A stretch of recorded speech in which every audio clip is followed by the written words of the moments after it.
നിൽക്കുന്ന രാഹുൽ ഗാന്ധിയുമായി നേരെ ഓപ്പോസിറ്റ് നിൽക്കുകയാണ് നരേന്ദ്രമോദി. ഈ 2 മാസങ്ങൾ കൊണ്ട് നരേന്ദ്രമോദി എങ്ങനെ തള്ളിപ്പറയാൻ കഴിഞ്ഞത് സന്ദീപിന്? സ്വാഭാവികമായിട്ടും ഒരു മനുഷ്യനാവുമ്പോൾ പരിണാമങ്ങൾ ഉണ്ടാവുമല്ലോ.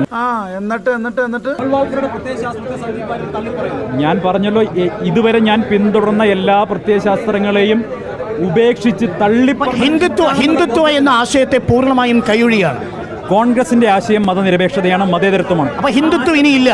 ആ ആശയത്തെ ഉൾക്കൊള്ളുമ്പോൾ മറ്റൊരു ആശയത്തിനും പ്രാധാന്യമേ ഇല്ല, പ്രസക്തിയേ ഇല്ല. നമുക്കിപ്പോ സ്മൃതി അന്വേഷിച്ച ആളുണ്ട്, ജ്യോതികുമാർ ചാമക്കാല.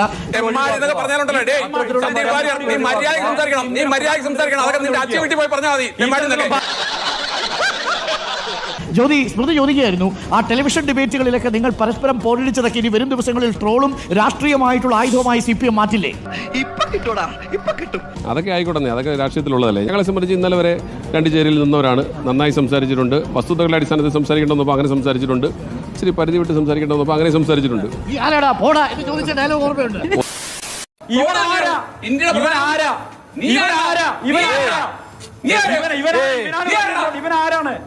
ഇവനാരാണ് ഈ ചാനലിൽ പ്രധാനമന്ത്രി?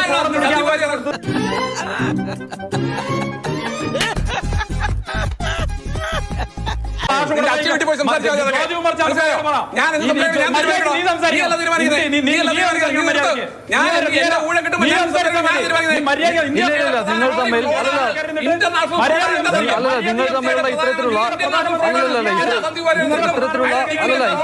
വ്യക്തിപരമായ പരാമർശങ്ങൾ വേണ്ട. സന്ദീപ് ജ്യോതികുമാർ ചാമക്കാല ഒരു കയ്യബദ്ധം നാറ്റിക്കരുത്. അതെ സ്മൃതി, ജ്യോതിയുടെ സങ്കടം ടെലിവിഷൻ ഡിബേറ്റുകളിൽ ഒരു എതിരാളിയെ നഷ്ടപ്പെട്ടിരിക്കുന്നു, സ്വന്തം പാളയത്തിലേക്ക് വന്നു. ഒപ്പം എൻ്റെ കുടുംബത്തിലേക്ക് വന്നപ്പോൾ സന്തോഷവുമുണ്ട്. അപ്പം പഠിച്ചിട്ട് പറയുന്ന, പിന്നെ അതുപോലെ തന്നെ വേണ്ടി വന്നാൽ കയ്യാങ്കളുടെ വക്കോളം എത്തിക്കാൻ കഴിയുന്ന 2 പേർ. ആ കാര്യത്തിൽ ഷെയ്ൻ വോണും സച്ചിൻ തെണ്ടുൽക്കറും പോലെ, അതായത് ഷെയ്ൻ വോൺ വിരമിക്കുമ്പോൾ സച്ചിൻ തെണ്ടുൽക്കറുള്ള സങ്കടം പോലെയാണ് ഇപ്പോൾ യഥാർത്ഥത്തിൽ ജ്യോതികുമാർ ചാമക്കാലയ്ക്കുള്ള സങ്കടം. നേരത്തെ പറഞ്ഞ കാര്യങ്ങൾ അതിൽ ഒരു പിഴവാണ് എന്ന രൂപത്തിൽ അദ്ദേഹം പ്രതികരിച്ചു കഴിഞ്ഞു. പക്ഷേ ആ പ്രതികരണങ്ങളിലൊന്ന് ഗാന്ധിയെ ഒന്ന് ചെറുതായി വെടിവെച്ച് കൊന്നതാണ് എന്നതടക്കമുള്ള പ്രയോഗങ്ങളുണ്ട്. താങ്കളും അത് ഓർമ്മിക്കുന്നുണ്ടാകും. അല്ലല്ല, അതെല്ലാം അദ്ദേഹം പറഞ്ഞല്ലോ. അദ്ദേഹം ഒരു പാർട്ടിയുടെ സ്പോക്സ് പേഴ്സണായി നിൽക്കുന്ന സമയത്ത് തർക്കത്തിനിടയിൽ, വാദത്തിനിടയിൽ കാഠിന്യമേറിയ വാക്കുകൾ ഉപയോഗിച്ചിട്ടുണ്ട്. ആ പ്രത്യയശാസ്ത്രം തന്നെ അദ്ദേഹം ഉപേക്ഷിക്കുകയാണ്. അപ്പം നമ്മൾ എന്തു പറയണം? നിങ്ങളത് ഉപേക്ഷിക്കരുത്, നിങ്ങൾ അവിടെ തന്നെ നിന്നാൽ മതി, ഇങ്ങോട്ട് വരരുത് എന്ന് നമ്മൾ പറയാമോ? നമ്മൾ ആ പ്രത്യയശാസ്ത്രം ഉപേക്ഷിക്കാൻ ആളുകളെ പ്രേരിപ്പിക്കുകയല്ലേ ഞങ്ങൾ ചെയ്യേണ്ടത്.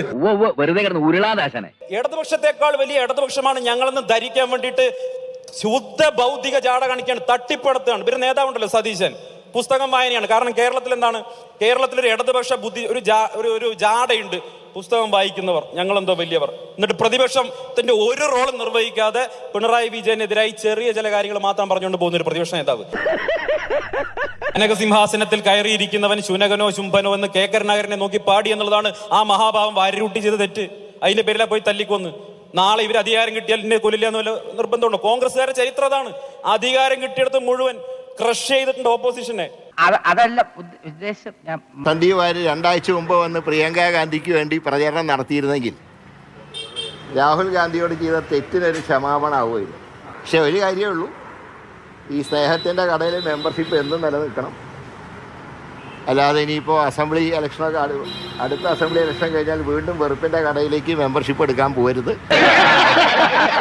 ഞാൻ ഇന്ന് ഈ നിമിഷം കോൺഗ്രസിന്റെ ആഫീസിൽ ബഹുമാനപ്പെട്ട പ്രതിപക്ഷ നേതാവിന്റെയും ബഹുമാനപ്പെട്ട KPCC പ്രസിഡന്റിന്റെയും സാന്നിധ്യത്തിൽ ഈ ത്രിവർണ്ണ ഷാൾ അണിഞ്ഞുകൊണ്ട് ഇവിടെ ഇരിക്കുന്നുണ്ടെങ്കിൽ അതിന്റെ ഉത്തരവാദി K സുരേന്ദ്രനും സംഘവുമാണ്. എന്തുകൊണ്ട് നിങ്ങൾ BJP ക്യാമ്പ് വിട്ട് കോൺഗ്രസിലേക്ക് വന്നു? CPM അതിനിടെ നിങ്ങളുമായി ചർച്ച നടത്തി എന്നുള്ളത് ഇൻഫോർമലായ സോഴ്സിലൂടെ നമ്മൾ അറിഞ്ഞ വിവരമാണ്. അത് ശരിയാണോ? ശരിക്കും അത് ഉത്തരം പറ.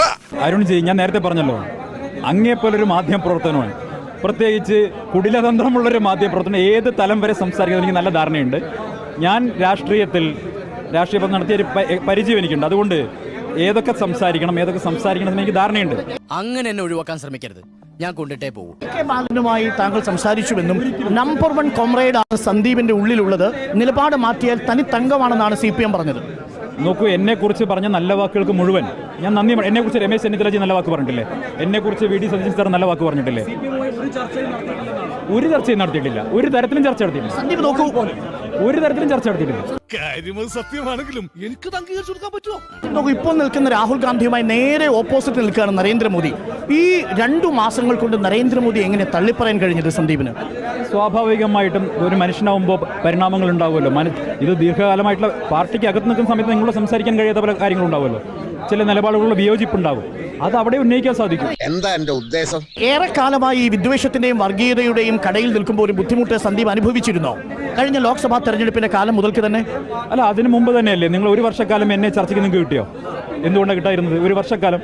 ഒരു വർഷക്കാലം ഞാൻ കേരളത്തിലെ ഒരു പ്ലൂറലിസ്റ്റിക് ആയിട്ടുള്ള സൊസൈറ്റിയിൽ ബഹുസ്വരമായിട്ടൊരു സമൂഹത്തിനിടയ്ക്ക് വെറുപ്പും വിദ്വേഷവും ഉണ്ടാകരുത് എന്ന് നിരുപദ്രവമായ ഫേസ്ബുക്ക് പോസ്റ്റ് ഇട്ടതിന്റെ പേരിൽ ഒരു വർഷക്കാലമാണ് ഞാനും നിങ്ങളും നമ്മളെ ബന്ധം അവസാനിപ്പിച്ചത്. ഇങ്ങനെ പോയാൽ സംഗതി കുഴയും. എന്താ സംശയം? 100%. ഞാൻ പറഞ്ഞല്ലോ, ഇതുവരെ ഞാൻ പിന്തുടർന്ന എല്ലാ പ്രത്യയശാസ്ത്രങ്ങളെയും ഉപേക്ഷിച്ച് ഹിന്ദുത്വ എന്ന ആശയത്തെ പൂർണ്ണമായും കൈയൊഴിയാണ്.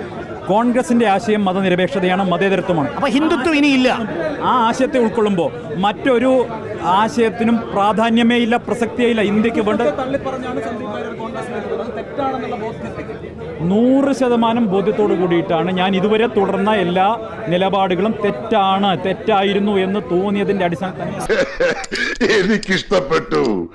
എനിക്കിത് വളരെ ഇഷ്ടപ്പെട്ടു. സന്ദീപ് ഏറ്റവും കൂടുതൽ എതിർത്തത് നെഹ്റുവിന്റെ രാഷ്ട്രീയത്തെയാണ്. അപ്പൊ നെഹ്റുവിന്റെ രാഷ്ട്രീയത്തെ, നെഹ്റുവിന്റെ തലമുറയെ സന്ദീപ് ഇനി ആശ്ലേഷിക്കാൻ പോവുകയാണ്. നെഹ്റുവിയൻ പൊളിറ്റിക്സിനെതിരായിട്ട് ഒരു നെറേറ്റീവ് സൃഷ്ടിക്കുക എന്നുള്ളത് BJPയുടെ അജണ്ടയായിരുന്നു. ഞങ്ങളതിൻ്റെ പാർട്ടായിരുന്നു, ഞങ്ങൾ ഇതിൻ്റെ സോൾജേഴ്സ് ആയിരുന്നു. ഞങ്ങളത് ഭംഗിയായി ചെയ്തിട്ടുണ്ട്. ആശയപരമായി ഈ പരിവർത്തനം അല്പം ബുദ്ധിമുട്ടേറിയതല്ലേ? സ്വാഭാവികമായിട്ട് ഇപ്പോൾ 24 റിപ്പോർട്ടറിലേക്ക് വരുമ്പോൾ അരുണിന് ബുദ്ധിമുട്ടുണ്ടാവില്ലേ? കിട്ടിയാ? ഇല്ല, ചോദിച്ചു വാങ്ങിച്ചു. അത്ര മാത്രമേ ഉള്ളൂ. അതൊരു സ്ഥാപനം മാറിയതാണ്. നിങ്ങൾ നേരെ വ്യത്യസ്തമായ ഒരു പ്രത്യയശാസ്ത്ര പദ്ധതിയിലേക്കാണ് മാറിയിരിക്കുന്നത്. പ്രത്യയശാസ്ത്രപരമായിട്ട് നമ്മൾ ഇന്നലെ വരെ തുടർന്ന കാര്യങ്ങൾ, അതല്ലെങ്കിൽ ഇന്നലെ വരെ വിശ്വസിച്ച കാര്യങ്ങളിൽ എനിക്ക് കുറെ കാലമായിട്ട് വിയോജിപ്പുകളുണ്ട്. അത് ഞാൻ പരസ്യമായി പ്രകടിപ്പിച്ചതാണ്. അതിന്റെ പേരിൽ നടപടി ഏറ്റുവാങ്ങിയ ആളാണ്.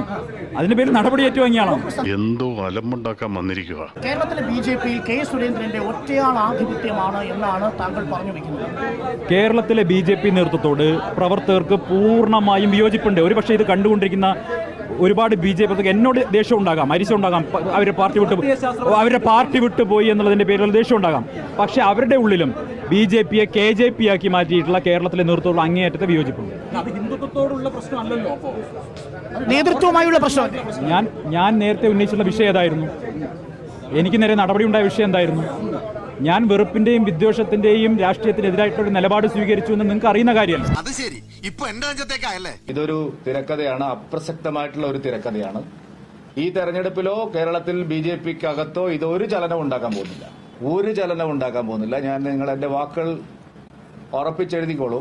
അതുകൊണ്ട് VD സതീശനും സുധാകരനും ഞാൻ എല്ലാ ആശംസകളും നേരുകയാണ്. സന്ദീപ് വാര്യർ കോൺഗ്രസിൽ നീണാൾ വാഴട്ടെ എന്ന് ഞാൻ ആശംസിക്കും.